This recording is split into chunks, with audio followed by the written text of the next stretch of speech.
Hello കൂട്ടുകാരെ, pets and അഗ്രിയിലേക്ക് നിങ്ങൾക്ക് ഏവർക്കും സ്വാഗതം. കൂട്ടുകാരെ, നമ്മൾ ഇന്ന് ചെയ്യാൻ പോകുന്നത് നമുക്കൊരു ഗപ്പിക്കുള്ള ഒരു ഫിഷ് ടാങ്ക് എങ്ങനെ ഉണ്ടാക്കാമെന്നുള്ളതാണ് ചില പറഞ്ഞ രീതിയിൽ. അപ്പോൾ നമുക്ക് എൻ്റെ കയ്യിലൊരു ടയർ ഇരിപ്പുണ്ടായിരുന്നു ബൈക്കിൻ്റെ.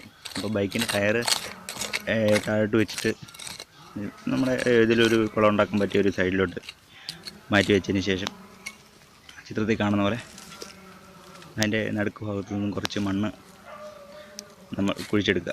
നമുക്ക് ആവശ്യമുള്ളത്രയും ആഴത്തിൽ കുഴിച്ചെടുത്ത ശേഷം ചെറിയൊരു ഷീറ്റോ അല്ലെങ്കിൽ ചാക്കോ ഈ തുണിസഞ്ചിയൊക്കെ എടുത്ത് ഇട്ടാലും മതി. ഇപ്പോൾ എൻ്റെ ഒരു ചെറിയൊരു ഷീറ്റ് ഉണ്ടായിരുന്നു, അത് കീറിപ്പോയതാണ്. അപ്പോൾ അതുകൊണ്ട് അതിട്ട്, അപ്പോൾ ഇത് ഇടുന്നതെന്ന് വെച്ചാൽ താഴെയുള്ള കല്ലും മുള്ളൊന്നും നമ്മളൊരു ടാർപ്പ് ചെറിയ ഷീറ്റ് പ്ലാസ്റ്റിക്കിൻ്റെ ഷീറ്റ് വിരിക്കുന്നുണ്ട്, അപ്പോൾ അതിൽ കുത്തിക്കൊള്ളാതിരിക്കാൻ വേണ്ടിയാണ്. അപ്പം ഇതിനെ നല്ലതായിട്ട് മടക്കി ഒതുക്കി അകത്തോട്ട് കയറ്റി വെച്ചതിന് ശേഷം നമുക്ക് പ്ലാസ്റ്റിക്കിൻ്റെ ഷീറ്റ് വിരിക്കാം. ഇത് നേരത്തെ ഉപയോഗിച്ചുകൊണ്ടിരുന്നൊരു ഷീറ്റാണ്.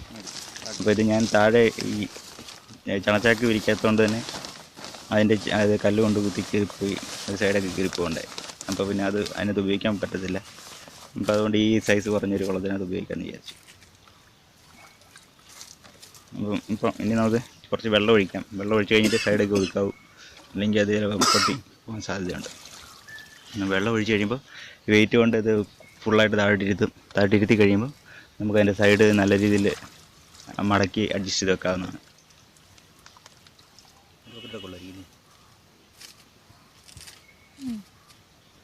ഇപ്പോൾ ഏകദേശം നല്ല രീതിയിൽ വെള്ളം കൊണ്ടിട്ടുണ്ട്. ഒരു 2 ബക്കറ്റ് വെള്ളം ഞാനിത് കൊണ്ടിട്ടുണ്ട്.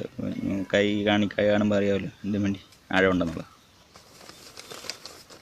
അപ്പോൾ ഇനി നമുക്ക് ഇതിനകത്തോട്ട് ഇത് മടക്കി വെക്കാം. മടക്കി സൈഡൊക്കെ ഒതുക്കി ഒന്ന് വൃത്തിയാക്കിയിട്ട് വെക്കണം. വൃത്തിയായി വെച്ചിട്ട് എനിക്ക് പിന്നീട് ഇതിൻ്റെ സൈഡിലൊക്കെ കുറച്ച് മണ്ണ് വാരിയിട്ട് സൈഡൊന്ന് ചരിവായിട്ട് വെച്ചിട്ട് അതിൻ്റെ മുകളിൽ കറുകപ്പുല്ല് എന്തെങ്കിലുമൊക്കെ വെച്ചിടിപ്പിച്ച് കഴിഞ്ഞാൽ ഇല്ല, അവിടെ 10 മണിപ്പൂവുണ്ട്. 10 മണിപ്പൂവൊക്കെ ഇടുമ്പോൾ നല്ല ഭംഗിയാണ്.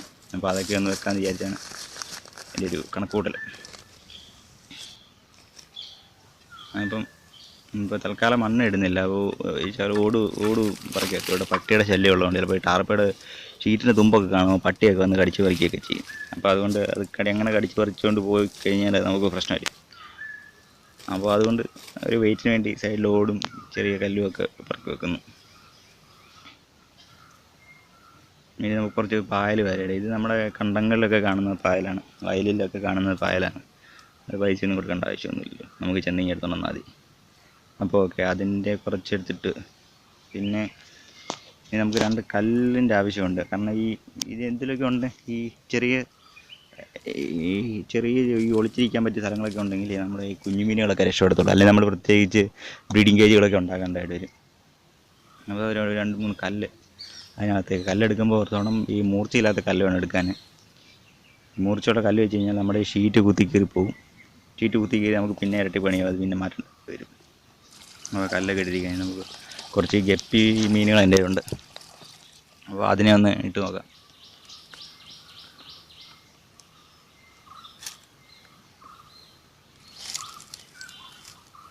അപ്പോൾ ഓക്കെ, കൊള്ളാം. ഈ ഷീറ്റിൻ്റെ കളറ് ഈ തരത്തിലുള്ള ഒരു ലൈറ്റ് കളർ ആയതുകൊണ്ട് തന്നെ മീനെ നല്ലതായിട്ട് കാണാൻ പറ്റും. നിങ്ങൾക്ക് ഈ വീഡിയോ ഇഷ്ടപ്പെട്ട് കഴിഞ്ഞാൽ ഈ വീഡിയോ ലൈക്ക് ചെയ്യുക, ഇഷ്ടപ്പെട്ടില്ലെങ്കിൽ ഡിസ്ലൈക്ക് ചെയ്യുക. നിങ്ങൾക്ക് എന്തെങ്കിലും അഭിപ്രായങ്ങളുണ്ടെങ്കിൽ കമൻറ്റ് ബോക്സിൽ രേഖപ്പെടുത്തുക. കൂട്ടുകാരെ, ഈ ചാനൽ എന്തായാലും നിങ്ങൾ സബ്സ്ക്രൈബ് ചെയ്യുമെന്ന് ഞാൻ പ്രതീക്ഷിക്കുന്നു.